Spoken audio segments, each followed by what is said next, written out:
என் நெஞ்சில் குடியிருக்கும்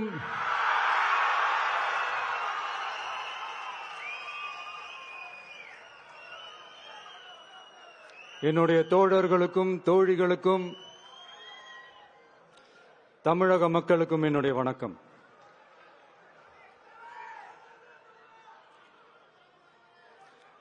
நம்ம குடும்ப உறவுகளை இழந்ததனால சொல்ல முடியாத வேதனையிலும் வலியிலும் இவ்வளவு நாளா இருந்தோம்.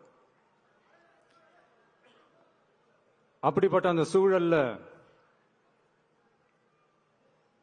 நம்ம சொந்தங்களின் மனம் பற்றி இருக்க வேண்டியது நம்மளுடைய கடமை. அதனாலதான் அவங்களோட சேர்ந்து அமைதி காத்து வந்தோம். ஆனா இப்படி அமைதி காத்து வந்த நேரத்தில் நம்மளை பத்தி வன்ம அரசியல் வலைகள், அர்த்தமற்ற அவதூறுகள்னு இந்த மாதிரி நிறைய விஷயங்கள் நம்மளை பத்தி பின்னப்பட்டன, பரப்பப்பட்டன. இது எல்லாமே சட்டம் மற்றும் சத்தியத்தின் துணை கொண்டு துடைத்து எறியத்தான் போறோம்.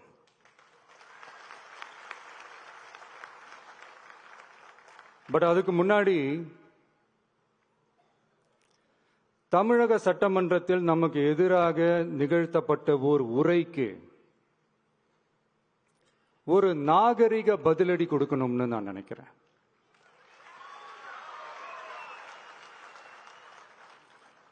அரசியல் செய்ய விருப்பமில்லை, அரசியல் செய்ய விருப்பமில்லைன்னு அடிக்கடி சொல்ற முதல்வர் நம்மளை குறிப்பிட்டு பல்வேறு அவதூறுகளை பதிவு செய்வதன் வாயிலாக பெருந்தன்மையை பேரளவில் மட்டுமே பேசும் முதல்வர் 15/10/2025 அன்னைக்கு தமிழக சட்டமன்றத்தில் நமக்கு எதிராக பேசிய பேச்சில் எவ்வளவு வன்மத்தை கக்கியுள்ளார் என்பதையும், எப்படிப்பட்ட ஒரு அரசியல் செய்ய முயல்கிறார் என்பதையும் தமிழக மக்கள் உணராமலா இருப்பாங்க.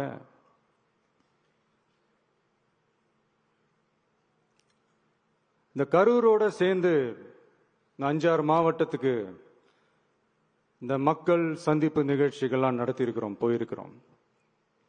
அங்கெல்லாம்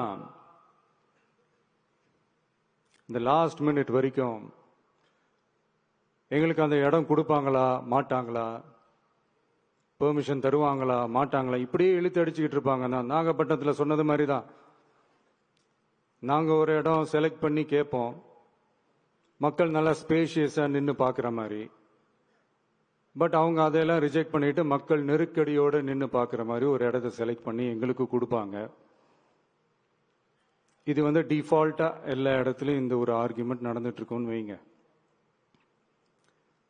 அது மட்டும் இல்ல, இந்தியாவிலேயே எந்த ஒரு அரசியல் கட்சி தலைவருக்கும் கொடுக்கப்படாத கண்டிஷன்ஸ். பஸ்ஸுக்குள்ளேயே இருந்து பார்க்கணும், மேல கை காட்டக்கூடாது, இப்படிலாம் ஒரு அதீத கட்டுப்பாடுகளை கொடுத்த உடனே எங்க சைட்ல இருந்து ஒரு அறிக்கையும் வெளியிட்டோம். அது மட்டும் இல்ல, தமிழக வெற்றி கழகம் சார்பாக அனைத்து கட்சிகளுக்கும் சமமாக ஒரு முறையான ஒரு பொது வழிகாட்டு முறைகள் SOPs சொல்லுவாங்க, அதையும் வழங்கணும்னு சொல்லி உயர் நீதிமன்றத்தையும் நாடி இருக்கணும். இதுவும் தமிழக மக்கள் உணராமலா இருப்பாங்க. இப்படி ஒரு அரசியல் காழ்ப்புடன், நேர்மை திறனற்று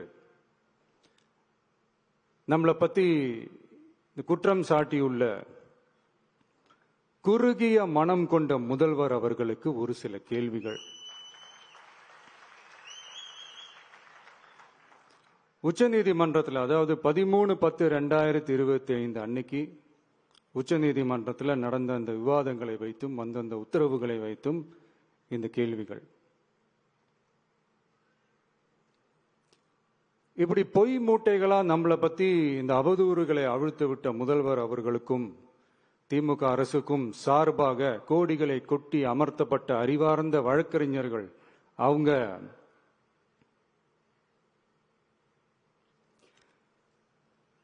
இந்த கபட நாடக திமுக அரசோட தில்லுமுல்லுகளை தாங்கி பிடிக்க இயலாமல் உச்ச நீதிமன்றத்தில் திக்கு திணறி நின்றது முதல்வர் அவர்களுக்கு மறந்துவிட்டதா? இந்த கரூர் சம்பவத்துக்கு அப்புறமே அவசரமா ஒரு தனிநபர் ஆணையம், அந்த தனிநபர் ஆணையத்தை அவமதிக்கிற மாதிரி அரசு உயர் அதிகாரிகள், காவல்துறை உயர் அதிகாரிகள் எல்லாருமே நம்மளை பத்தி ஃபுல்லா இந்த அவதூறுகள் பரப்பி ஒரு செய்தியாளர்கள் சந்திப்பு அவசரமா. இதெல்லாம் ஏன் நடக்குது? எதுக்காக நடக்குது அப்படின்னு ஒட்டுமொத்த தமிழக மக்களும் கேள்வி கேட்க ஆரம்பிச்சாங்க. இதுவும் தமிழக முதல்வர் மறந்துட்டாரா? அதுக்கப்புறம் அந்த தனிநபர் ஆணையத்தை தலையிலேயே கொட்டி வீட்டுக்கு அனுப்பிச்சிட்டாங்க. அது வேற விஷயம்.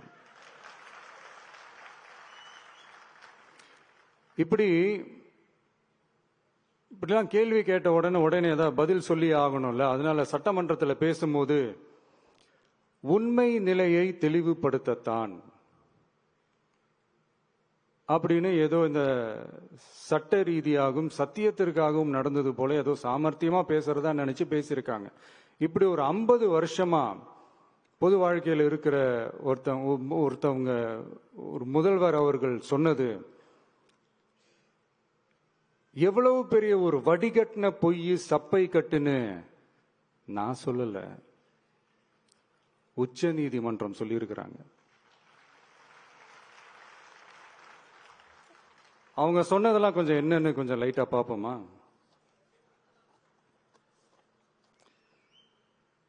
The comments which have been made before the media by the top officers of the police department may create doubt in the minds of the citizenry on impartiality and fair investigation.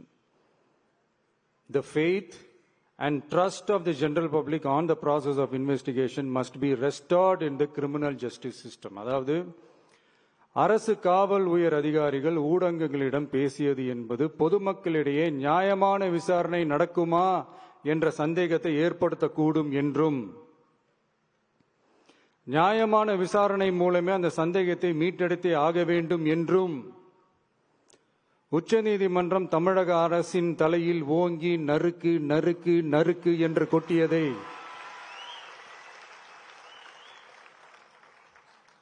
முதல்வர் அவர்கள் மறந்துட்டாரா?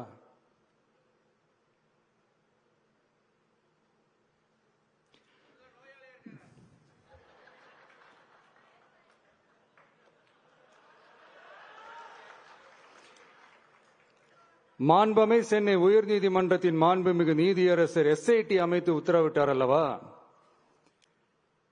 அந்த உத்தரவை ஏதோ சட்டத்தின் மீதும் நீதி பரிபாலனத்தின் மீதும் மரியாதை கொண்டவர்கள் போல ஒரு நாடகத்தனமான கொண்டாட்டத்தை திமுகவும் திமுகவிற்கு ஒத்து ஊதுவோரும் நடத்தி கூத்தாடி குதூளித்தனர் அல்லவா? தாவேகாவிற்கு எதிராகவும் நமக்கு எதிராகவும் உயர்நீதிமன்ற மாண்புமிகு நீதியரசர் தீர்ப்பளித்து விட்டதாக விதந்தோதி விழா எடுத்தனர் அல்லவா? அந்த உத்தரவை குறித்து சொல்லும் போது எந்த ஆவணத்தின் அடிப்படையில் அந்த உத்தரவு அமைக்கப்பட்டது? நான் கேட்கல, உச்ச நீதிமன்றம் கேட்டிருக்கிறாங்க. The judgment is completely silent about how learned single judge arrived at such a conclusion and what material was pursued by the court என்று உச்ச நீதிமன்றம் உரத்த குரலில் கேள்வி கேட்டது. அப்போதும் கூட உச்சநீதிமன்றத்தில் திமுக அரசுக்காக வாதாடிய அறிவார்ந்த மூத்த வழக்கறிஞர்கள் பதில் சொல்ல இயலாமல் வாய் மூடி மௌனம் காத்ததை நாடே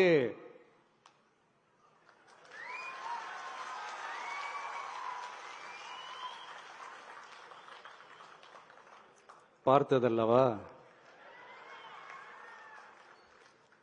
இதையும் முதல்வர் அவர்கள் மறந்துட்டாரா?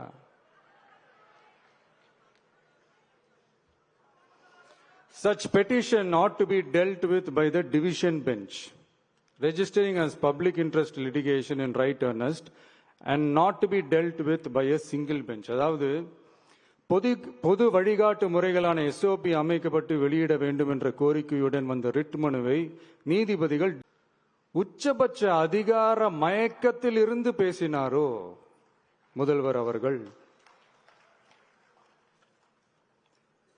மனிதாபிமானம், அரசியல் அறம், மாண்பு இதெல்லாம் எதுவுமே இல்லாம வெறும் பேச்சில மட்டுமே பேசிக்கிட்டு அரசியல் ஆதாயம் தேடுற ஆட்டத்தை ஆடத் தொடங்கிவிட்டார் முதல்வர் அவர்கள்.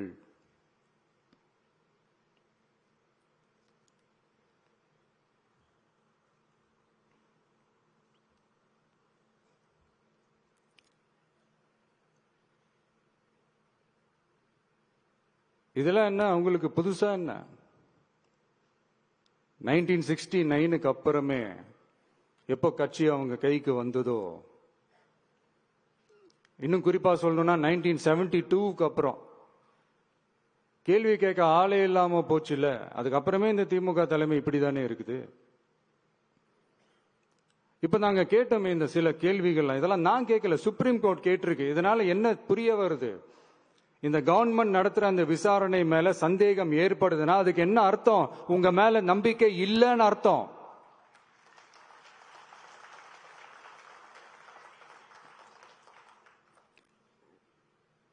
இதெல்லாம் ஏன் எதுக்காகன்னு முதல்வர் அவர்களுக்கு புரியுதா?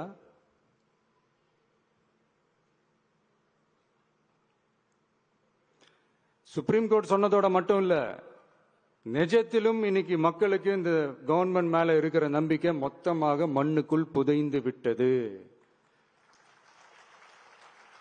இதுவாவது முதல்வர் அவர்களுக்கு புரியுதா? புரியலனா 2026 தேர்தல்ல இந்த திமுக தலைமைக்கு மக்கள் இன்னும் ஆழமா அழுத்தமா புரிய வைப்பாங்க. அப்ப கூட இவங்க என்ன பண்ணுவாங்க தெரியும்ல, 5 வருஷத்துக்கு ஒரு வாட்டி பழக்க தோஷத்துல ஒரு அறிக்கை ஒண்ணு வெளியிடுவாங்களே, மக்கள் தீர்ப்புக்கு தலை வணங்குகிறோம் அப்படின்ட்டு அந்த அறிக்கையை வெளியிட்டு இப்ப அறிவாலயத்துல போய் ஓடி ஒளிஞ்சுப்பாங்க. இப்பவே ரெடி பண்ணி வச்சுக்கோங்க அந்த அறிக்கைய. எப்படி? மக்கள் தீர்ப்புக்கு தலை வணங்குகிறோம்.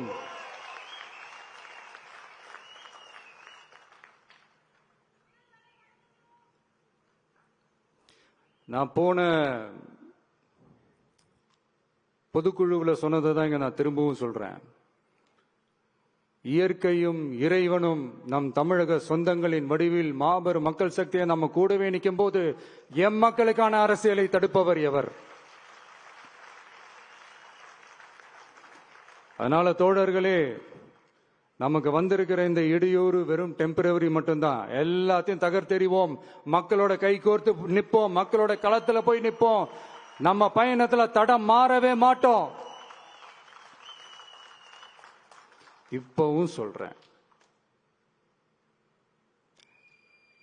2026ல 2 பேருக்கு நடுவில் தான் போட்டியே.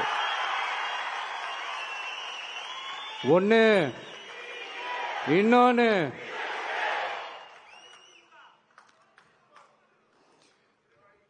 இந்த போட்டி இன்னும் ஸ்ட்ராங்கா மாறப்போகுது. 100% வெற்றி நமக்கு. வாகை சூடுவோம், வரலாறு படைப்போம். கான்பிடென்டா இருங்க, நல்லதே நடக்கும், வெற்றி நிச்சயம். மீண்டும் சந்திக்கும் வரை நன்றி, வணக்கம்.